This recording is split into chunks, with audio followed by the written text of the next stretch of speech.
Everybody. For experiment number 4, I developed a proposal, and the specific problem I am focusing on is tackling bad air quality in Monterrey, Nuevo León, Mexico. And let's get started. For the past few years, Monterrey has been leading the cities with most air pollution in Mexico and in Latin America. It is a shocking idea since this place has been led for many years by Mexico City. And well, some people argue that the greatest air pollution is caused by the industrial processes, while other people say it's because of car usage. Well, the truth is that air quality is not getting any better, and this particular data right here is from a report that the instance of the government that focuses on sustainable development does. And what they did is explain a little bit of the particles that are in the metropolitan area of Monterrey. And well, the main contaminants that are present in our air are ozone, it's carbon monoxide, nitrogen dioxide, and sulfur dioxide. And this is a little bit of the data that is important right here. As we can see that these components are the most common, and some of them belong to the emissions made by automobiles, which are CO, which is carbon monoxide, and also the nitrogen dioxide, that is also part of the emissions made by cars. And in the other side, the ozone and the sulfur dioxide are commonly found in industrial processes. So we can truly see that the problem here is caused mainly by these two factors, and it's kind of balanced. It's truly devastating seeing these numbers on the rise, and even more frustrating not knowing what to do about it. There are some programs implemented by the government in order to reduce the usage of cars or reduce the emissions caused by industrial processes. However, they are not counterattacking this problem efficiently, if we can say this. On the other hand, these high levels of contaminations are a cause of numerous diseases.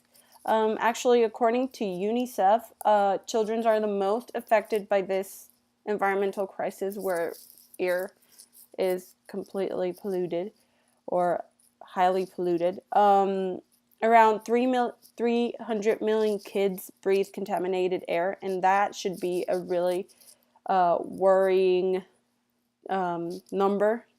That's a lot of children. And well, sadly, 7 million of child deaths occur because of air pollution. We are completely exposed to this contaminants or these toxins.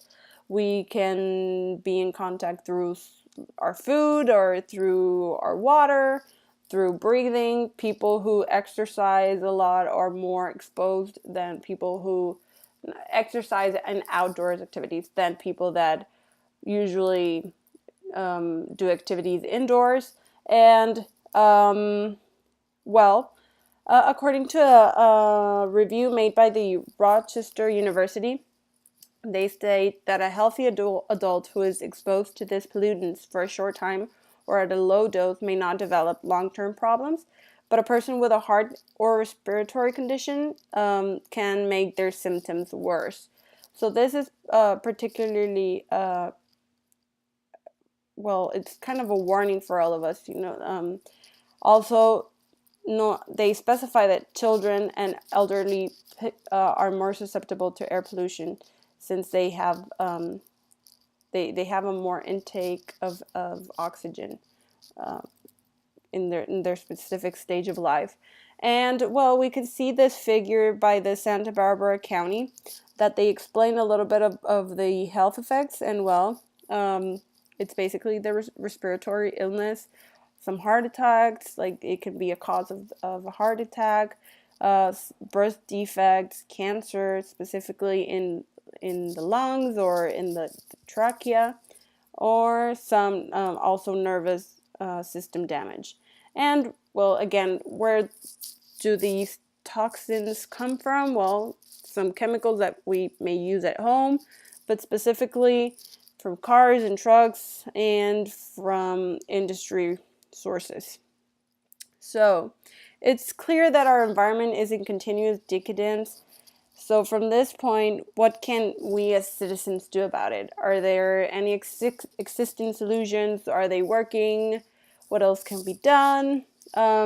It's no new news that ordinary people can have great impacts on matters like this. Once that you belong to a community, you can really spread the idea of creating a better environment for the future, and great things can happen there. Nowadays, there are several proposals to resolve this issue, but have not quite gotten there.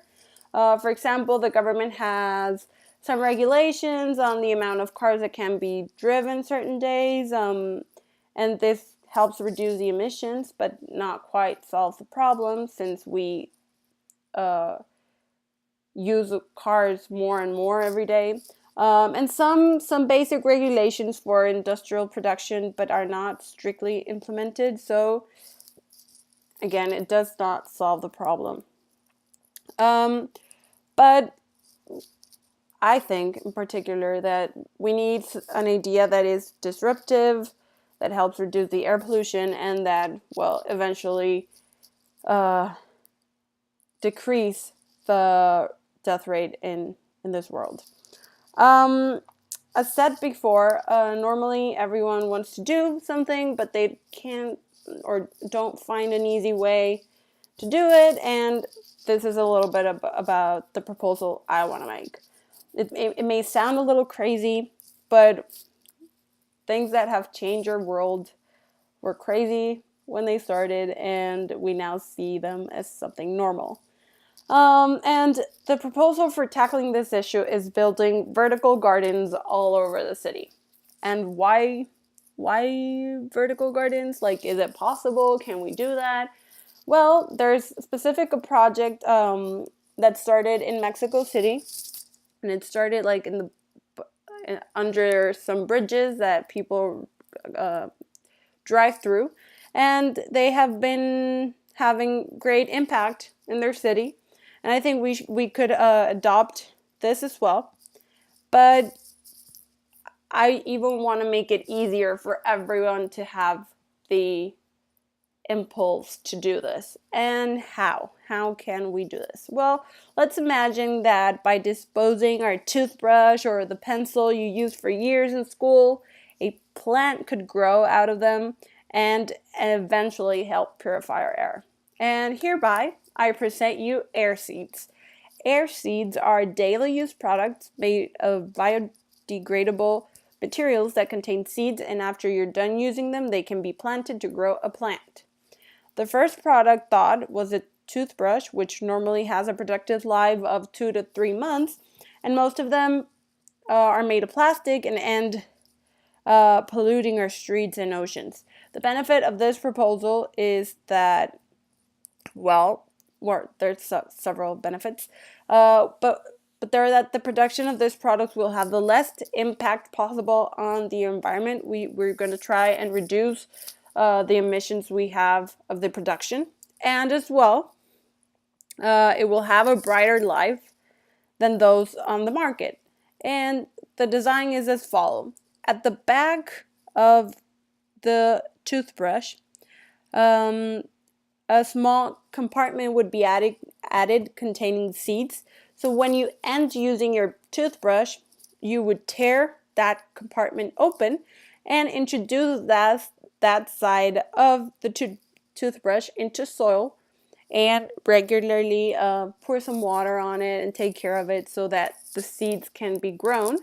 And eventually the seeds would use the handle of the toothbrush in order to have a guide and grow and stick to the wall and produce a vertical garden. And we can see an example of a vertical garden right here. And it's basically the seeds would be planted on the lower side, and then the plant would start growing all over the wall and cover it with green, and eventually will help us purify our air. The specific product was designed to be grown as a vertical garden, and giving it as an easy way for customers to help their environment. And it's an easy way, since you already have the product, just to, like, dispose it in an eco-friendly way that will benefit you in a couple of years, having a more greener environment around you and a more purified air. I truly believe that it is a duty of high world-class enterprises to develop products that fulfill the needs of customers, but also to improve our surroundings. Airseed may be a solution for this problem, and this can inspire other designers or companies to try and give it a shot on products environmentally friendly that tackle specific issues. Thank you very much.